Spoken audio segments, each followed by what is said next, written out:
Now, we've been talking, of course, in the show a lot about the London Bridge terror attack, where two people tragically died when the 28-year-old Usman Khan launched the attack on Friday before he was shot dead by police. And just as in the last general election, a terror attack, of course, puts the focus of the campaign squarely onto security and policing. We've already heard Jeremy Corbyn's response, and the Conservatives are making several announcements today about how they want to tighten the nation's security. Well, to talk about all of that, we're joined now in the studio by the Foreign Secretary, Dominic Raab. Thank you very much for being with us. Good morning. It feels that we should start with the terror attack. Of course. How many convicted terrorists are on the streets of London or the rest of the country today? I'm not sure the total number, but the reality is we've given a big boost to counter-terrorism policing by 160 million. It's up by a third since 2015. We've made sure the security services have all the powers that they need. We strengthened the sentences for terrorist offences, which Usman Khan was subject to, which allowed for automatic release at the halfway point. And you've heard from the Prime Minister that he would increase them again and wants to make sure terrorist offenders serve their full sentence in prison. That's the difference between what he's saying and what Jeremy Corbyn is. And I think a big issue come the 12th of December is who out of Jeremy Corbyn and Boris Johnson is best placed to protect the people of this country. And your voters and your viewers will be making their mind up. You see, I just want to go back to the numbers question, and I accept you don't have every single number in front of you. The Sunday Telegraph, they're reporting today, saying there are up to 70 violent terrorists free from jail and on the streets. How can people feel safe if that is the correct number?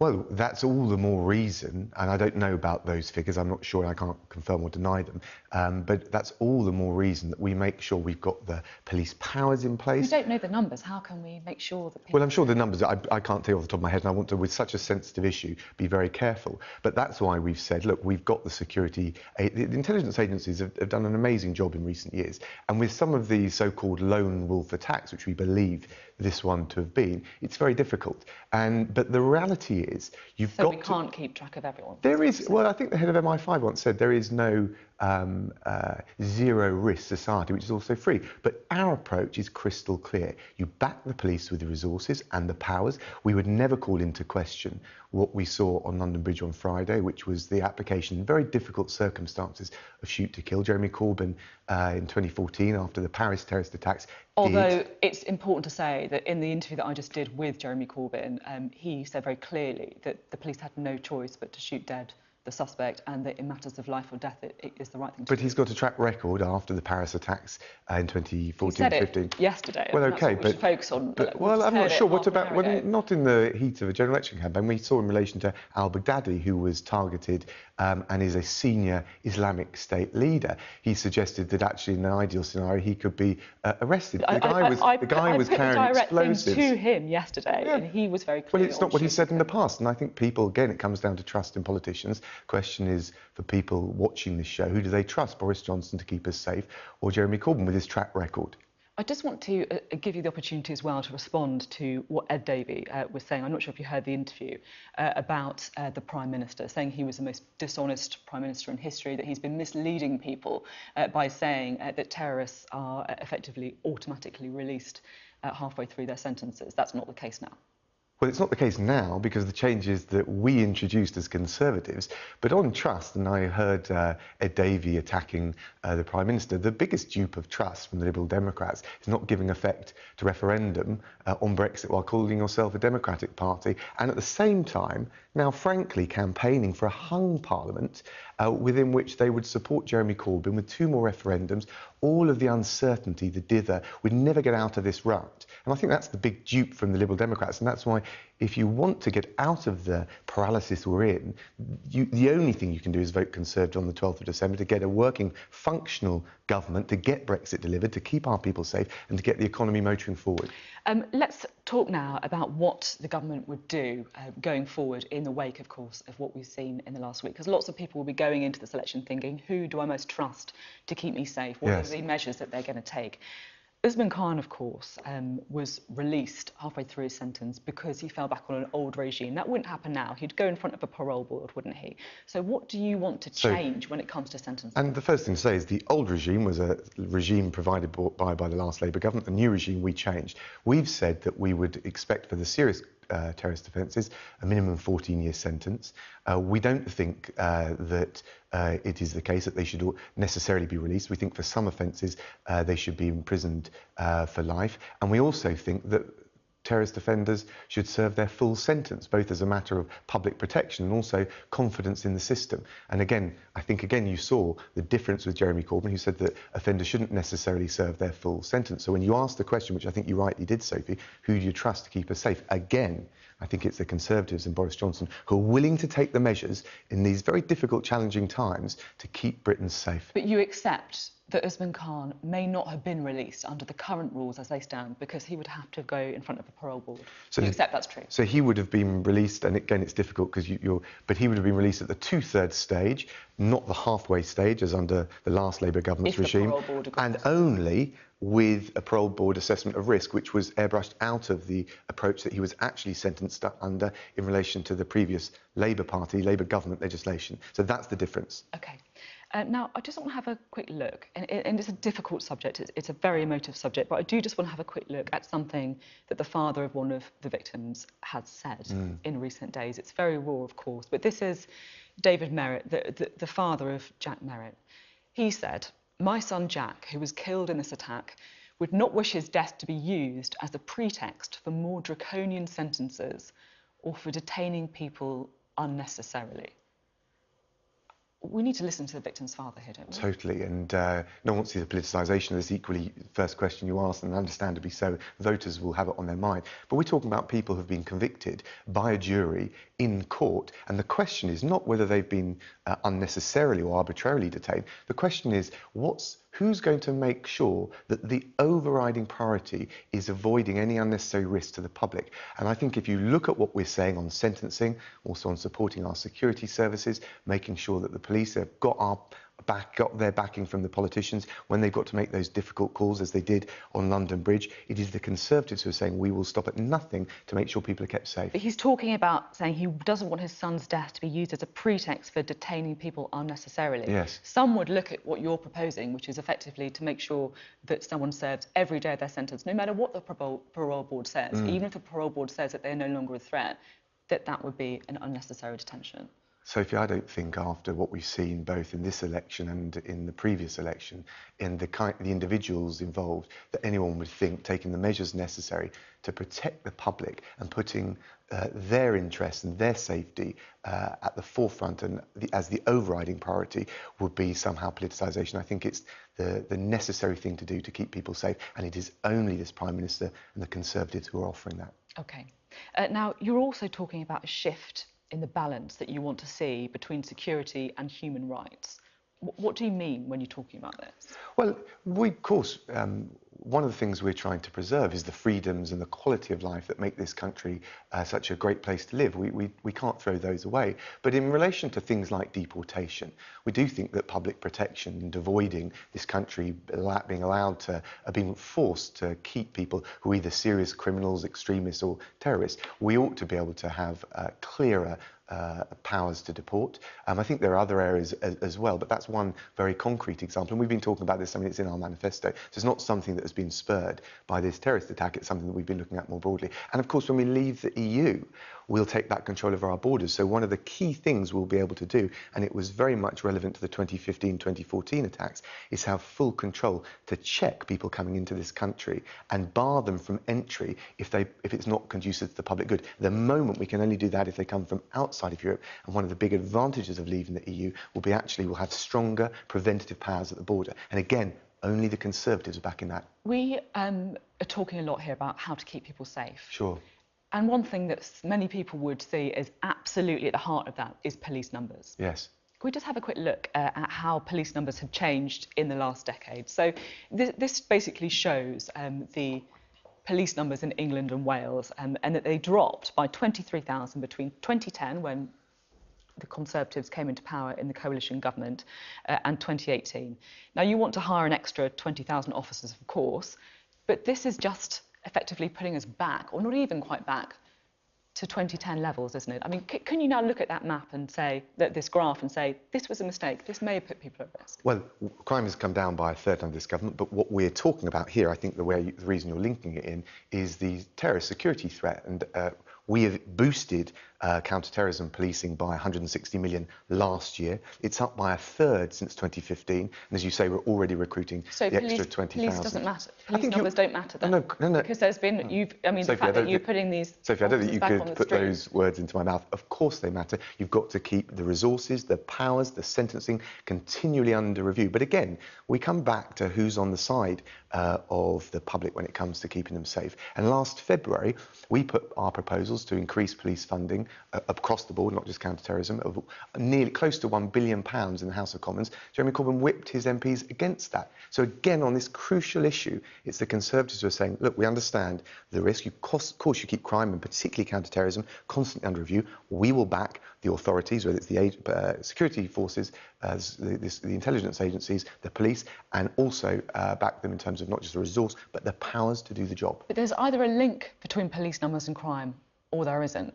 Do you not accept that cutting this number of police officers has made people less safe? Well, I think if you look at police recorded crime over the period since 2010, it came down by a third. Things can take... There's a lag often, isn't there? But that's why things are not necessarily seen straight away. Well, I think that answers your question. It's not necessarily a hydraulic link. You have to keep it continually under review. And in particular, of course, crime is different, whether you're talking about antisocial behaviour in a neighbourhood or you're talking about Why don't you just say, we made a mistake and we're trying to rectify it? Just be open. We certainly do accept the case for more funding, not just for counter-terrorism policing, which has already been increased, but for neighbourhood policing, and it is the Labour Party that opposed those plans in February. OK. You see, I know that you want to talk about security, you want to talk about sentencing. I'll talk about anything you ask me, Sophie. Many people will see that actually the years of austerity under a Conservative-led government has contributed to the safety of people in this country. We're talking about police numbers, you've cut the Ministry of Justice budget, you privatised the probation service, which many people think was a disaster. I mean, a lot of the problems you're talking about fixing now are problems that are the responsibility of the Conservatives being in power since 2010. Oh, look, you're quite right. In 2010, we came in under the last Labour government, which is far more moderate than Jeremy Corbyn's Labour Party. We'd had the biggest recession since the war. We'd had... You've been in government for nearly a decade. Well, no, so let me explain it. You can't just talk about the last Labour government. No, you asked me about the decisions we had to make. No, I'm talking about the decisions. Let me answer the question, Sophie. It's only fair for your viewers. And we had the biggest budget deficit since the war. So we have had an age of recovery. We've had to make difficult decisions in order to get the economy and the country back on track. What the government is now saying, Sajid Javid, Boris Johnson, we've got a decade now of renewal in front of us. We're looking at all of the issues where public services need further investment, levelling up schools funding, because you want every child, no matter what their background, to reach their full potential. And absolutely, if you look at what the Conservatives are offering on policing, counter-terrorism policing, the powers of the police and the intelligence agencies, we're the ones, sharp contrast to the Labour government, Labour Party under Jeremy Corbyn, who are willing to take the measures to keep people safe. And I think that's the issue of trust that voters are going to ask come the 12th of December when it comes to security. OK, now you're also announcing a review into defence and foreign policy, something, of course, that your department's very involved in. My question is, shouldn't you've already had the review and worked out what you're actually going to be doing and put it to people in your manifesto? Well, we continually update and have strategic defence reviews, but it's absolutely right that you do that out of the day-to-day or the annual cut and thrust of the budget process that we go through. We're looking at everything from cybersecurity, countering Daesh, our NATO alliances. We've got the NATO leaders meeting coming up this week. We've got our European and our American allies coming here. Prime Minister is a leading light in terms of both NATO defence spending, but also operational support. We're the ones saying we've got to keep that team together, the Europeans and the Americans. We've got to forge an even stronger consensus to counter Daesh. And Jeremy Corbyn has called into question. He said, I think it was 2015 or maybe 2014, that actually NATO should shut up shop, close down and go away. So whether it's the domestic powers we've got to take or leading internationally with all our allies, it's only this Prime Minister and the Conservatives that are taking the measures, leading by example to keep Britain safe. And of course, the key thing about the foreign policy, it does have an impact back on our security and on the safety of people on our streets in this country. I mean, Jeremy Corbyn's not the only one with concerns about NATO, though, is he? Emmanuel Macron, the French president, said it was brain dead. Is he right? No, we don't agree with that analysis. I understand that people can have criticisms of NATO. It does need to adapt, but the answer is to reform it and to strengthen it and to bring together our French friends, our German friends, our European friends across the board, with our American and North American friends. And actually, we think we're probably closer to the German position and what Angela Merkel said about this, which we shouldn't be calling into question NATO, we should be strengthening. We certainly shouldn't be saying it should shut up shop, which is what Jeremy Corbyn's position is. And when it comes to keeping us safe, it's not just what we do at the domestic level, it's leading internationally and bringing our allies together. And Boris Johnson is doing that. Talking about allies, Donald Trump is going to be in town. Is there a little bit of nervousness that he could, say something that's going to perhaps jeopardise some of the messaging of your campaign? I don't think so. We're proud that we're hosting the Leaders' Summit here. It's quite right we do that. And actually, on the international stage, from NATO to next year, when we're hosting the UN climate change talks, it is under the Conservatives, this government, that wants the UK to lead. We don't just want to bring this country together. We want the UK to be bringing other countries together to tackle the global challenges we face, from security with NATO through to climate change in the UN. So no nervousness at all that Donald Trump may say something unhelpful or perhaps tweet something? No, I'm not going to give succor to some of the anti-Americanism we've heard from some of the other parties. The US is our closest and oldest ally. We work very closely with them. And of course, our most important ally, the US? I think historically it has been, but of course what we really want to do is bring our European and our American friends together, because we think we're stronger when we stand shoulder to shoulder, whether that's dealing with Daesh, whether it's tackling cybercrime, whether it's facing up to the menace of Russia, which of course, when we had the Salisbury attack in 2018, it was Boris Johnson as Foreign Secretary who led the international response to it, whereas actually when push came to shove, Jeremy Corbyn sided with Vladimir Putin and questioned whether those attacks had taken place. Again, when it comes down to the fundamental question of who is fit to lead and keep Britain safe, I think the choice is clear for your viewers and for voters as between Jeremy Corbyn's position and the Conservatives under Boris Johnson. We'll leave the viewers to make up their own minds on who they're going to be voting for. Talking about Jeremy Corbyn, in the interview I did with him, he said that when asked what improvements he would like to see with the royal family, he talked about the size and that there was a lot of people in the royal family. Do you think the size of the royal family should come down? No, I think it's crazy. We need to be respecting the institution of the monarchy. And if Jeremy Corbyn is saying he wants to cut the number of members of the royal family, he should come out and say who he wants to cut. I think it's crazy for us to get drawn into that.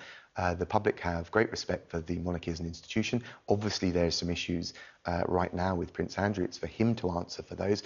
But frankly, I was left with more questions than answers from what Jeremy Corbyn said. I mean, you can still respect an institution but think it should be improved. Yes, but he was talking about cutting the numbers. Who does he want to cut? I mean, I'd love to know who did he have in mind. That was what I was wondering when he said he wanted to cut the size of the royal family. I don't think politicians should be getting into all of that. We should be focusing on what the voters really care about. We've had these really serious terrorist attack on Friday. We've got Brexit.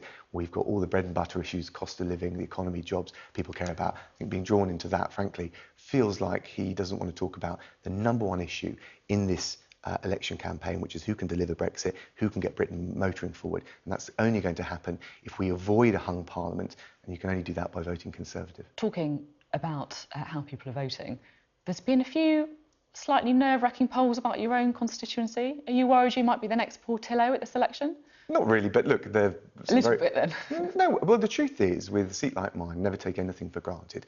And the polls are all fluid and all over the place. But one thing it does show you in my constituency and up and down the country is the risk of a hung parliament. And that is a very real risk if you vote any other way than Conservative. But we've got a really positive plan to get Brexit done, to get the country moving forward, and I'm confident taking that to the voters. Talking about hung parliament, the polls do look like they're tightening slightly, don't they? Is that something you're concerned about? I think they do look like they're tightening, and I think the choice in this election is now coming into sharper focus, because we'll either have a workable, functioning majority under the Conservatives that can get Brexit done, get the economy moving forward, invest in the NHS, schools funding, get more police on the street, or we're going to have all of the uncertainty, all of the paralysis of another hung parliament with the Lib Dems, the SNP, propping up Jeremy Corbyn with all that means for the economy. Although they've said they wouldn't, the Lib Dems. Well, it seems to me inconceivable. I'm not sure they have said that. What they've said is they wouldn't go into coalition. They have said that.